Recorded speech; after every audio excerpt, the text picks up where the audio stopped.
Hi, welcome back to my studio.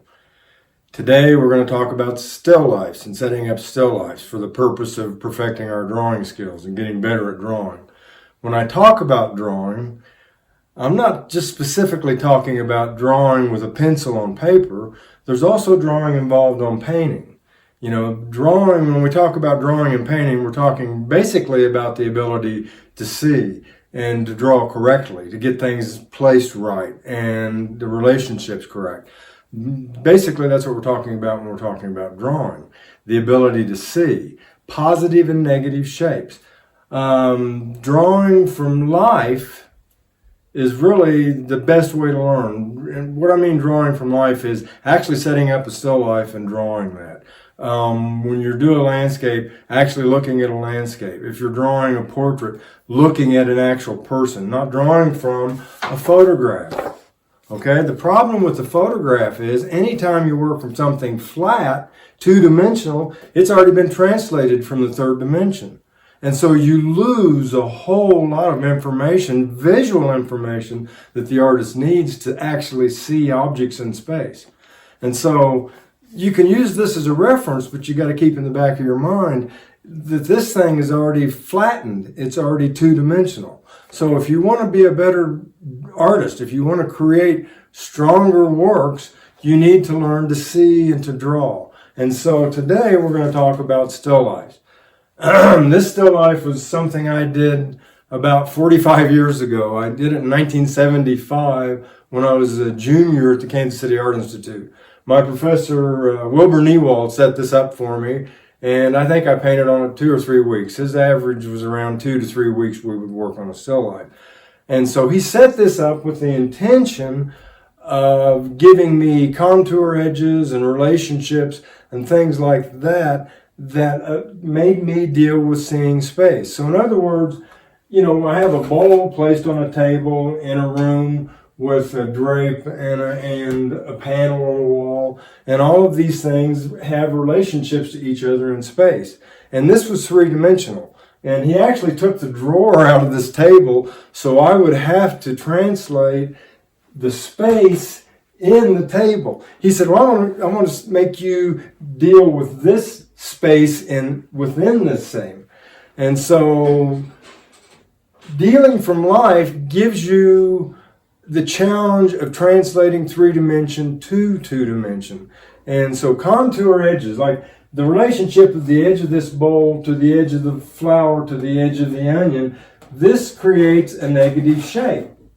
And if I see this shape as positively as I see the positive shape and get the relationships correct, then the drawing is right. And so basically, when we're talking about drawing and painting, that's one of the big things we're talking about. The use of the ability to see objects in space. But the only way to really get this down, you guys, is to draw from life. Now, you can look at a lot of still lifes done by other artists. That's going to be beneficial. But again, you're looking at images that are two-dimensional. They've already solved all the problems. If you copy paintings like that, you're just copying the painting. You're not really solving problems. An example, here we have an artist, David Lafell, who has set up a still life, interesting still life, with his brushes. And, I love his chiaroscuro, his light-dark relationships. He really, very Rembrandt-esque. He's one of these guys, he really likes Rembrandt. But, this is beautiful use of light and shapes and objects and creates a really dynamic. It's made a dynamic painting, and it's just a jar full of brushes. Another artist that I really like is Richard Smith, who just recently passed away. Horrible loss. Probably the best American painter alive, I think. This is one of his stuff is beautifully intense for me. Very, very articulate. His edges and shapes are gorgeous. Gorgeous. And again, look at the sense of light.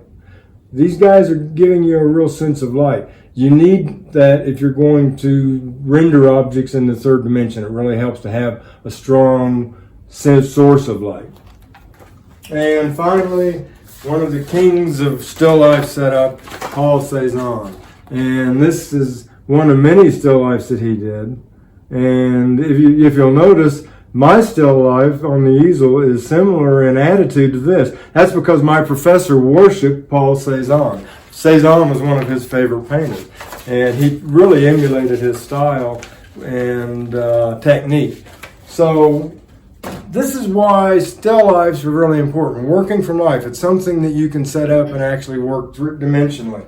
It's better than a landscape because it's more maintainable. You know, you go out and try and draw a landscape and get the dimension, and especially if you're a novice, it's overwhelming. You know, the amount of information, being able to winnow that down to something that's tolerable is very hard to do. I still find drawing landscapes very hard to do. You know, very few people can draw great landscapes. Van Gogh's pen and ink landscapes are gorgeous. Rembrandt's etchings and landscapes, absolutely beautiful, but very hard to do. So this is something that's a little more manageable. Another thing you can do to draw from life is to look in a mirror and draw self-portraits. This is an old self-portrait drawing I did. We don't want to talk about it. It's been a few years ago. Or you can draw figures. You know, we've got the figure studies that we do. There's classes and workshops around. Drawing some figures, a wonderful way to perfect your ability to draw. Actually, drawing the figure is probably one of the hardest things there is because you get it wrong and it really looks wrong. And so the figure, you know, portraits, figures, but draw from life, not from photographs. You want to get better, you want to get your drawing skills better, draw from life. So we're going to set up now, we're going to get ready to do the still life setup, and I'm going to actually show you kind of objects and things you can do to set up a still life. And so get ready for this. Okay, so now I've pulled my tabouret out that was along the wall here, and I'm going to use it to set up the still life on. So the first thing I want to do is I want to get some kind of a drape. I want to do something similar to this because I love this dynamic. And I don't like terry cloth or towels, anything like that, because the texture is intrusive. It's busy in the paintings. I like linens or upholstery fabrics, things like that. And you know what's really nice is a chunk of fabric like this with stripes on it gives you dimension, and I'll show you what I'm talking about. So I can lay this on here, but I can actually fold it and create an interesting. This is very dimensional now, so it gives me the whole dimension of space. This is something that will make me deal with these positive and negative shapes in a really abstract way. And so this will be my first thing. Now when you're doing a still life, you can make it personal. You know, you can set up, say you have personal objects, you know, things like this is something we picked up in Santa Fe, New Mexico, or this was my grandmother's, or this was carved by a really good friend of mine and given to me as a gift. You know, put it in there and something personal to me that makes the still life personal. I like organic things, like the plant, because you get different edges. So I'm going to put this geranium in here. And, you know, you can kind of look at the way your forms flow, you know, kind of set it up. Another thing, we've got objects. I like fruit. I love to paint things like fruit. So we can set a bowl in here. So I've got nice contours. Now this would normally be against the wall like that. Also, when you're setting your still life up, you guys, if you're going to set something up that's going to be up for a while, that you're going to paint from, you got to think about the place you're going to set it up. It's not disturbed. You know, hopefully if you have a studio space, you can set it up in the corner and leave it there and not mess with it. Because that's an issue. If it's something you're just going to draw, do some sketches from, you know, for the day, set it up on the kitchen table. Think about your light though. You need lighting, and I'll show you the emphasis of light here in just a little bit. So, you know, I've got little objects here I can set around. I also have, these are artificial apples.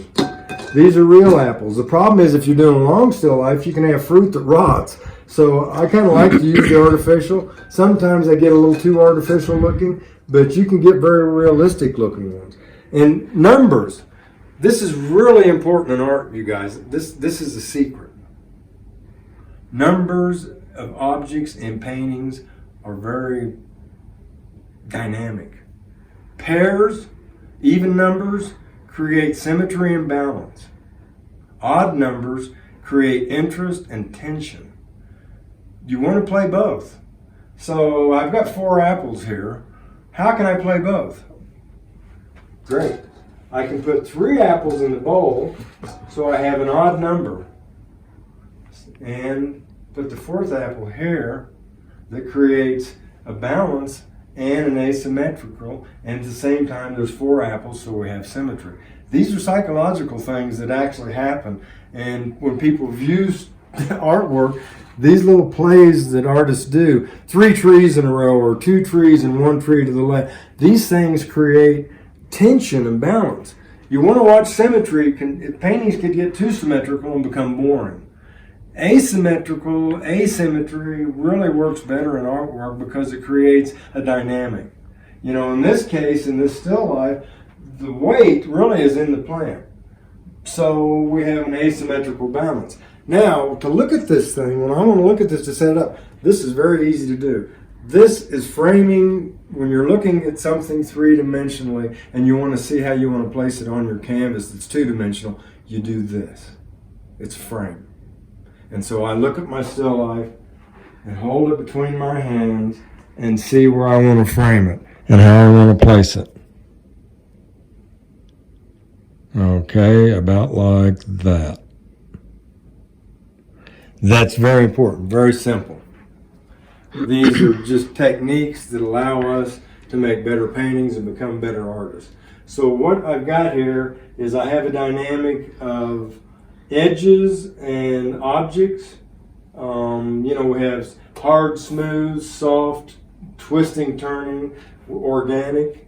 You know, these things all kind of play with the relationships. They make relationships with each other. Now, lighting. I wanted you to look at this, watch this, and I'm going to turn my lighting down. I want you to see how it just completely changes the dynamic of the still life.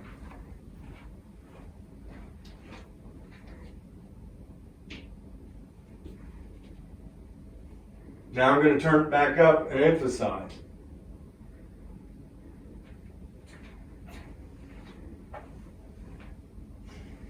So, let's move it over a little bit. Lighting is very important, where you set your still life up. So say you're in an area where you really don't have great light or natural light. In my studio I have north light, which is consistent. It's the same all day. And my studio was built with the intention of having north light. So if you don't have that option, this is a wonderful alternative. You get a daylight bulb on a little clip-on lamp, and you clip it on off to the side of your still life somewhere, and you actually can direct your light, just like a stage lighting. And so you've got your lighting controlled, you've got your objects controlled. This is a wonderful way to learn how to develop your drawing skills. Drawing from life. Drawing from life, you guys, it's necessary. If you want to get better, draw from life. I don't care what it is, draw from life. This is fun. Thank you. Hope you enjoyed it. God bless.